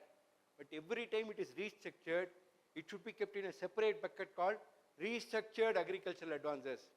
You will find 80% of that will be in that category, but not a single one will be in the bucket of restructured advance at all. This is your responsibility. Kindly take note of that particular RBI circular. Classify them as restructured, because the moment you classify an account as restructured, from a standard to standard restructured, the provision which is required, okay, I didn't talk about the standard asset provision at all because it gets done at the head office. I don't want to touch on that. The provision required will be, instead of 0.25%, any restructured account, the provision required is 5%. Straight away it will have an impact. Second, when a restructured advance is there, the amount of weight, risk weight on that is more. In fact, our distinguished chief guest today talking about the capital adequacy and other things will cover. The risk weight is more because the chances of delinquency is more, so the risk cover is more. So kindly check that. Second, if the amount of loan and interest, they can give them a moratorium, and based on the moratorium, they're supposed to collect. What they will do is, they would not have punched the data of when the repayment program has to come. Based on that, they will continue to show the asset as a standard asset. The fourth and important aspect is, if only one crop is affected instead of both the crops, the maximum period for which the restructuring and the moratorium can be given is only 1 year. It is not perennially for example, if the entire village is washed away, you give them a 5-year period to resettle and do things. It's different from one crop being affected and the other crop being there, where the period of additional amount of time for moratorium is only 1 year. Restructuring has to happen after 1 year. All these are not correctly done at the branch level at all. So if they don't correctly do it 1 year, what they will do is, like any other thing, they will give 2 years, moratorium, repayment after another 2 years, which means for 4 years account will not be classified as NPA at all. Whereas if you go on the basis of the norms, 1 year later, after the 1 year, you are supposed to have the repayment program. After the end of 1 year, maybe in the second year itself, the account should have been classified as NPA.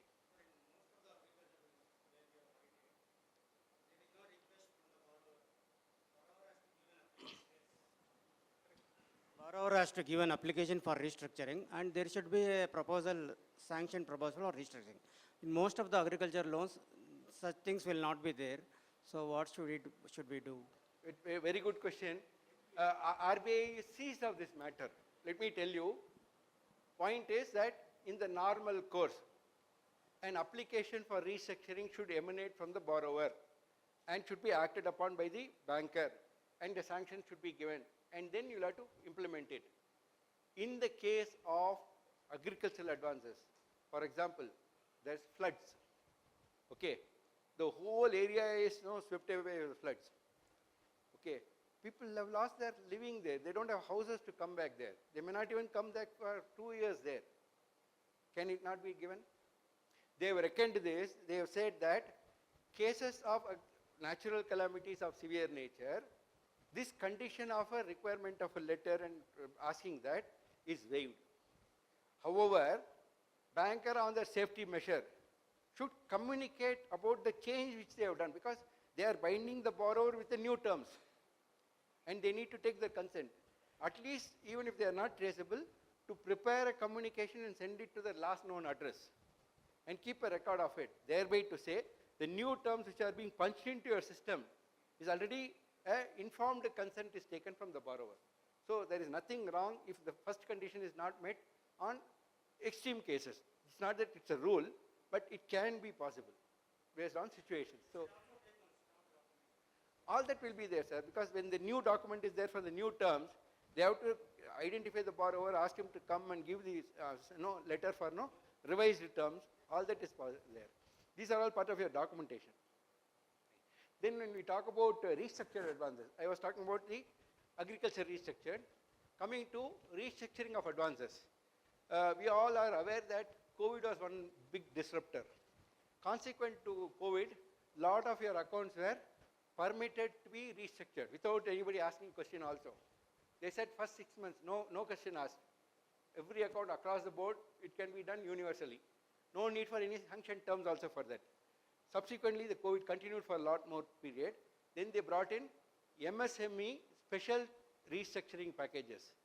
GST, which was introduced on 1st July 2017, created havoc initially because of the implementation issues. Consequent to that, MSMEs were granted a restructuring consequent to GST implementation. These two circulars are related to 2018, 19 and all.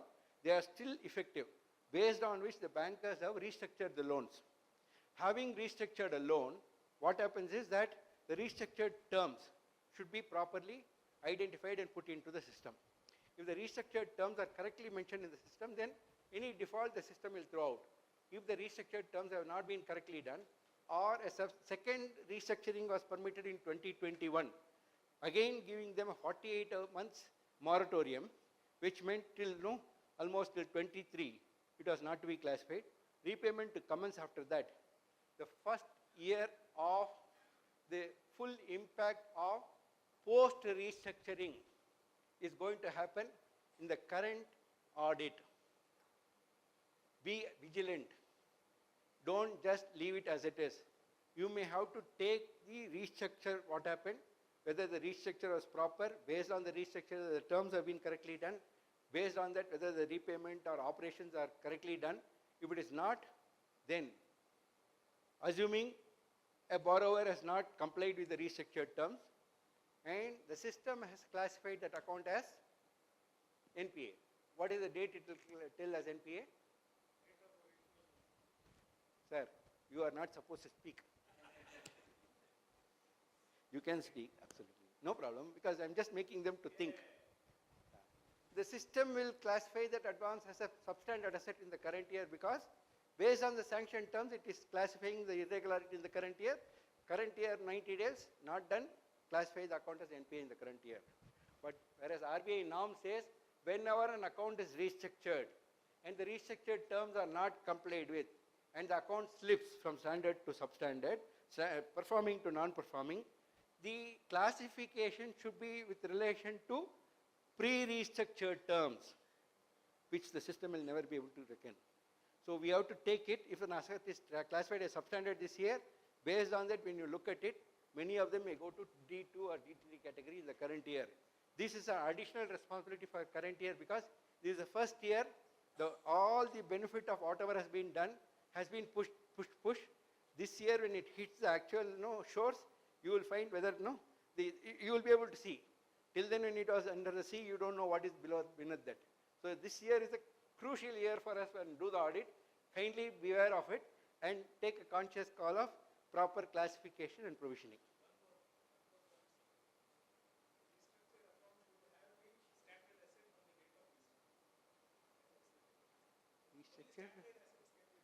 That is Tom. That was gone, because that no sir.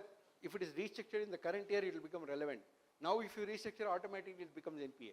It was relevant in those years. So now, next point is that restructured advances. I have told you. In terms of DCCO, you remember I told you I will tell you at the right time. Yes, sir.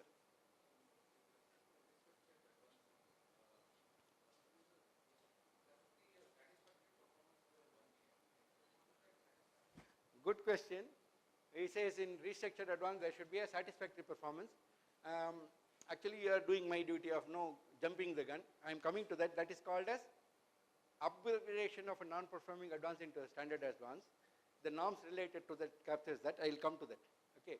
In terms of a DCCO, assuming a loan was given in 2021, say September 2021, it's a large project, okay, and it was supposed to go on stream, okay, on the 31st July 2024, okay. On 31st July 2024, it could not go on stream, but the borrower didn't bother, the bank didn't bother, but the borrower started making payment. Though the project has not taken off, being a person of great, sort of consciousness, whatever is the repayment program, he has been regularly paying the bank. So the system does not reckon this as NPA because he is regular in paying that amount of installment and interest which is falling due. But as the date of commencement of commercial operation has not kicked in, operations have not commenced, though the borrower is regular in repayment, the account should be classified as an NPA from 90 days from 31st July. This is the norm in relation to an account. Even though it is a performing advance, it should be reclassified as non-performing on the basis of non-compliance of terms of sanction. Because why? Don't you think it's harsh? We should think it's harsh. The reason is you can pay for 1 month, 2 months, 1 year. If the business doesn't take off, will you be able to do that later? So it is in relation to that to identify the sickness which is incipient sickness which has set in that they do. But is there a way out of it? Yes. Prior to the date of 31st July, if the borrower communicates to the bank saying that there is going to be a delay in commencement of commercial operation, we require this to be reset. Okay. In the case of an infrastructure loan, in the case of non-infrastructure loan, another 12 months can be given for non-infrastructure loan, another 24 months can be given for an infrastructure loan for resetting the date of commencement of commercial operation, and the date will get pushed by those dates. During that period, it will be called as a restructured standard advance, and it will not be classified as a non-performing advance. If there is going to be, apart from the DCCO, if there are going to be court cases, especially if you take a road project, there can be some portion of it, there can be a litigation. It will never be ending. In such cases, apart from delay in this, where 1 year and 2 years can be given, in case of litigation, another 2 years can be given for project loans, both for infrastructure and non-infrastructure, which means up to a maximum of 3 years. Up to a maximum of 3 years, the increase can be there on DCCO in case of non-infrastructure. Up to a maximum of 4 years can be there for a infrastructure loan to meet the DCCO. Accounts will not have to be classified as NPA because of delay in commencement of commercial operation. However, the caveat here is account will be classified as a standard asset. Okay. Whereas we said our policy of accounting is on standard asset, it's accrual basis, income. Here is an exception to that. If the amount of interest is also part of your loan component and the interest keeps getting debited to the account because of the change in DCCO, then from the date of change of the original date of DCCO, the interest should not be reckoned as income. Though it is charged to the account, though the account is classified as standard asset, income should be only on receipt basis, not on accrual basis, on a standard advance. These are exceptions to the general rule. So after the 4-year period, if the DCCO has not commenced, then or 3 years in the case of infrastructure, non-infrastructure, for non-compliance with DCCO, the account classified as NPA. And other things are okay. If the project has gone on stream, it has gone on stream with 50%, 80%, DCCO is is communicated, but they are not able to pay, then the regular norms of 90 days and other things will kick in. These are some of the norms with specific reference to this. Next slide, please. Another 10 minutes? 5 minutes. I can cover.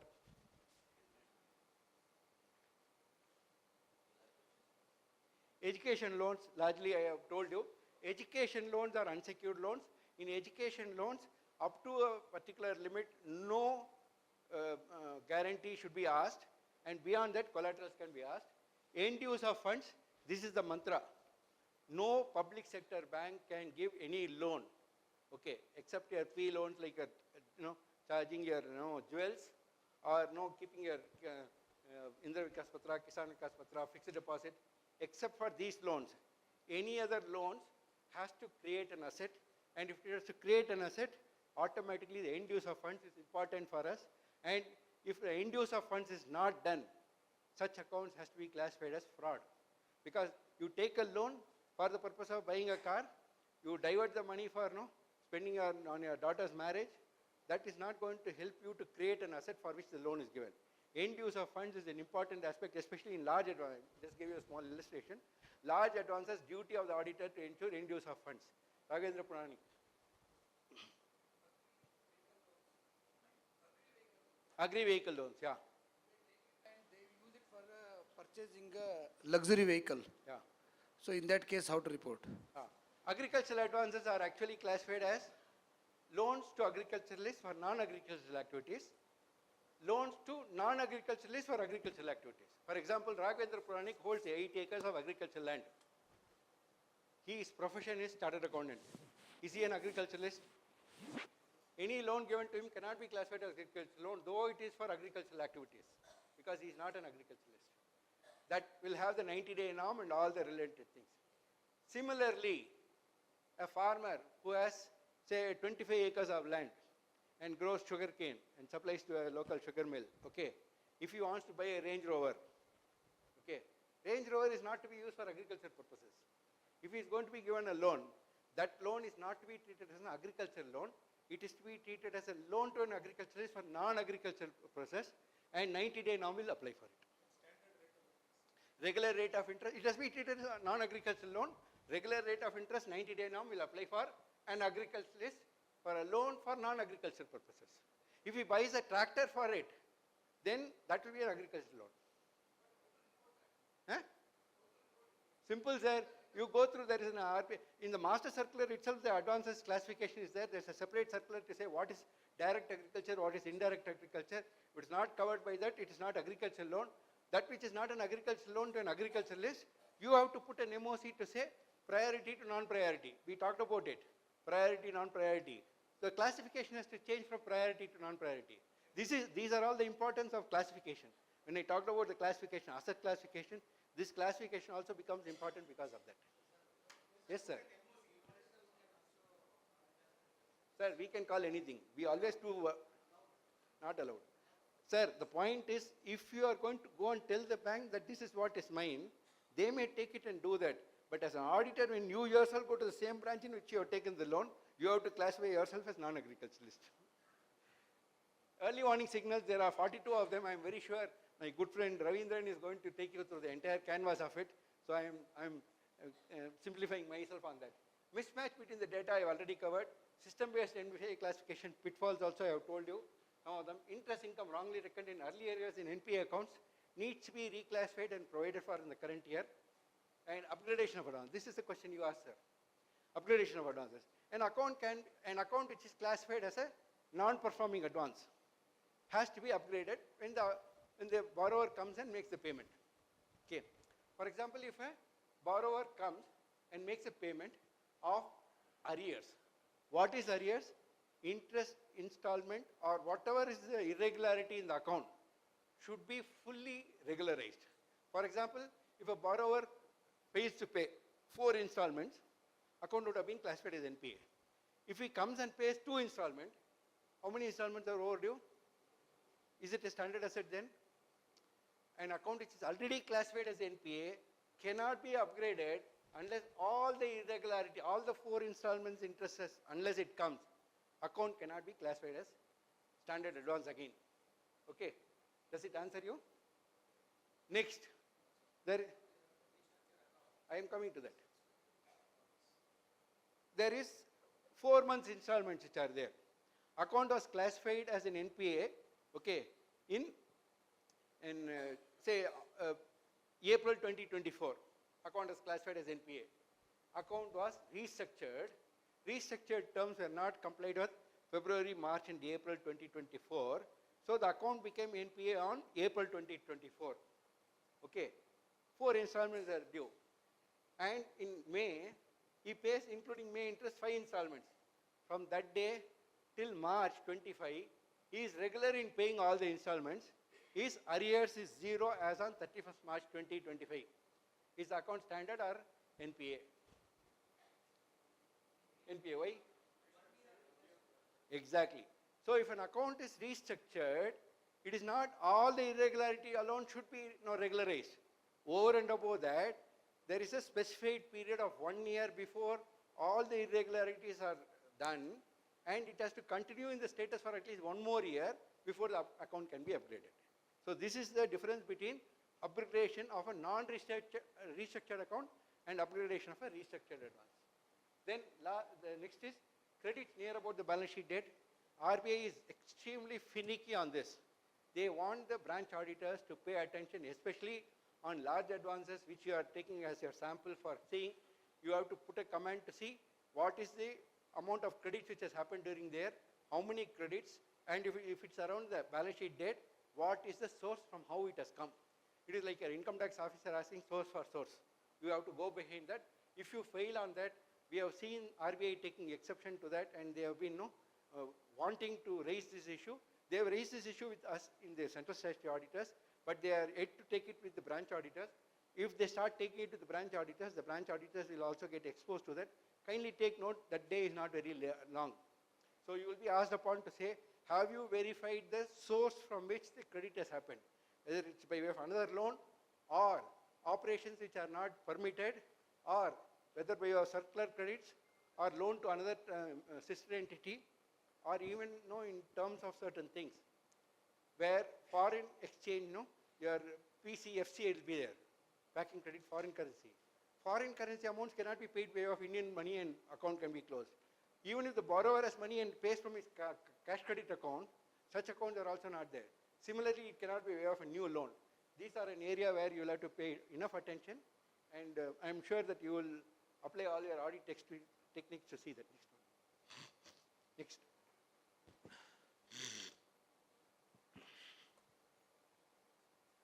Classification of MSME, I told you that two circulars 2018-19, EMI loan tenor resetting.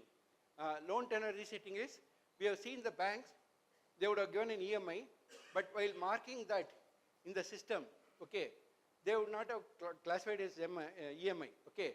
They will say it is MI or vice versa. Based on that, the system will not reckon that MI, something which is a monthly interest plus installment. They would have punched it as EMI into the system. So system will not reckon the interest plus the installment as due. It will take that as an EMI, whatever comes as EMI, which means the amount of payment itself is partly towards interest, partly towards principal. Whereas such loans will never be closed because they are supposed to pay the interest separately. Because of which, we have come across many situations where the loan, for example, housing loan given in 2009, still outstanding after 15-year period, because the punching of the data as MI, monthly installment plus interest, was wrongly punched as EMI, and it's been continuing like that. And the borrower is paying every month on the basis of the sanction letter, 79,444 per month. He has been paying 79,444. But amount of outstanding is more than the amount of which has been originally given. RBI has specifically stated this year, such accounts, if it comes to the knowledge of the branch auditor, bank, whatever it is, central auditor, should be reset correctly. And if it is not regularized before 31st March, such account should be classified as NPA as on 31st March 2025. Specific directions have been given in respect of these accounts. Then provisioning through CBS, review and reporting, I told CBS is good, 95% good. 5% auditor are better than that. So let's be that 5%. Then CRILC account, any advance accounts which are more than 5 crores of funded limit in any banking institution, they have a reporting mechanism on every Friday. Okay, this is credit report information on large customers, CRILC. Okay, this is available in the branch. If you have accounts beyond 5 crores, kindly ask them to download this CRILC report and give you. It's a very useful information. Apart from that, you also have SETSI, where the securities charged to the bank will be there. You also have the credit rating. Take that, delinquencies in other banks, classification, the credit history of the borrower will be there. All these will enable you to have an assessment of, proper assessment of large credits which you are duty bound to see in the account. Large credits, for your information, advances about 10 crores, okay, are large credits, okay, or 10% of the advances portfolio of the branch, whichever is higher. So to that extent, if you are doing a branch which is 500 crores, 50 crores and above becomes large advance in that. Most other accounts where the advances portfolio less than 100 crores, 10 crores becomes the threshold for you. Mule accounts, our chief guest also talked. Kindly pay attention. This is an area where RBI is actually looking out to the branch auditors. What you need to do, our friend Paul will tell you, run on sorting into your system. Savings bank account, current accounts, cash credit accounts. Average balances for the whole year on different dates. Average credits and debits put through that. The average balances, what you find is 10,000, and average credits and debits is 200 crores. It's a mule account. It can be for 4 days, it can be for 40 days, it can be for a whole year. The very fact, the transaction put through, okay, unlike your cash credit account, because in cash credit account it's an operating account. There again, the outstandings can be, based on the limits, it will be minus because you have a credit operation. But current account and savings bank account, this is a way in which you can find cybercrime as well as money laundering, SFT transaction reporting. All these you will be able to find out. If the branch has not reported on that, or the bank has not reported, you have a duty to report. This will be a value addition for our audit. Fraud or suspected fraud, this is a major area, and I'm sure that my friend Ravindran is a specialist on this particular topic. You will deal on that. Current account, additional current account, for example, wherever a borrower has taken loan, cash credit overdraft from a particular banking institution, they are prohibited from opening another current account with another bank. However, there was an exception which was brought in because some of the banks were not permitted to make the payment of ESI, PF and other things. They brought an exception, but that has been withdrawn. Now the CRILC automatically reports about this. Any current account with any other bank, okay, beyond 5 crores, the information is sent to various banks and they are duty bound to ensure that the additional current accounts are closed. If it is not closed, you have to report on that in large advances. And only for export proceeds, you will get the information from RBI only for 5 crores because the CRILC report comes for all accounts above 5 crores.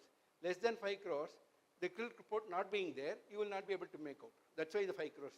And for export proceeds, whether some of the banks, some of the countries may not have any banking institution or arrangements for any bank other than say State Bank of India. Such cases, exception is given. Export proceeds alone can come in a particular account. Unauthorized transactions through inter-office, our chief guest touched on that. Kindly ensure any unauthorized transaction going through the other assets category, he has already dealt with. Last, is it the thank you column? Oh, this is, I leave it to you. I think more or less I have covered. GST returns, you have to trace the GST returns to the turnover reported and the credit limit and the operations. Consideration of sundry creditors in fixing the drawing power, CESI, credit score, analysis of financial statement and stock. This again will be coming into this area in LFAR, right? One-time settlement, whatever money comes should not be taken towards the interest income till the entire OTS is settled. Check for relieved employees. Yeah, this is a major area of fraud today happening. The moment a person retires or relieved, you should see that the login of that particular employee is deactivated. Otherwise, it can give rise to existing employees using his ID and then creating fraud in the branch. Last slide. Yes, I think I have largely tried to cover whatever was given with some 7 minutes of extra time I have taken.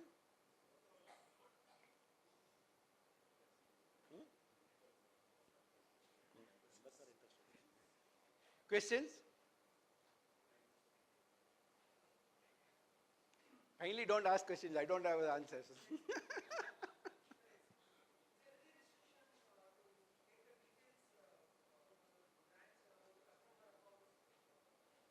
As a branch auditor, you have authority to ask any information in relation to the...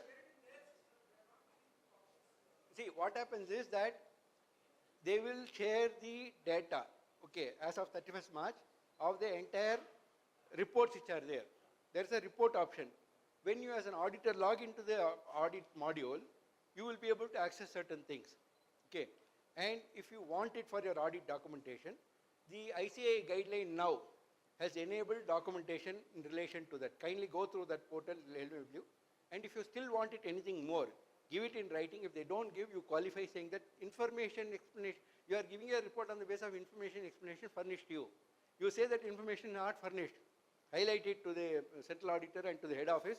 They will immediately provide whatever you want.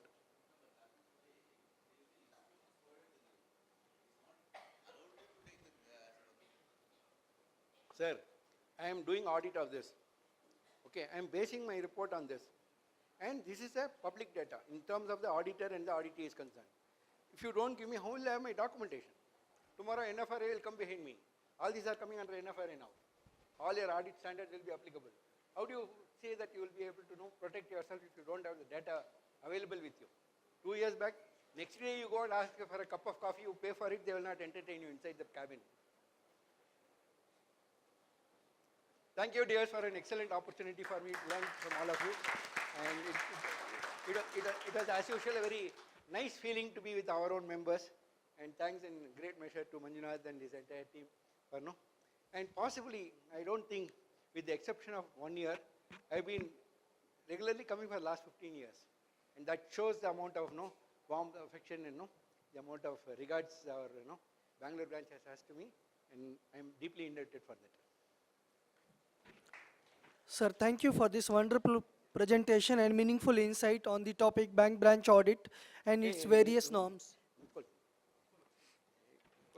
Thank you all the members for patiently hearing the session. Now, on behalf of all the delegates present here and the managing committee member of Bangalore branch, would like to thank and hand over the memento as a token of gratitude and respect. Now, I may call upon CA Manjunath sir, chairman of Bangalore branch, to come and do the honor.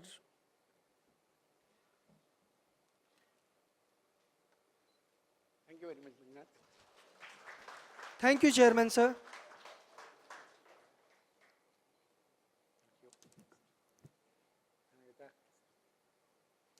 Now let's take tea break for 15 minutes.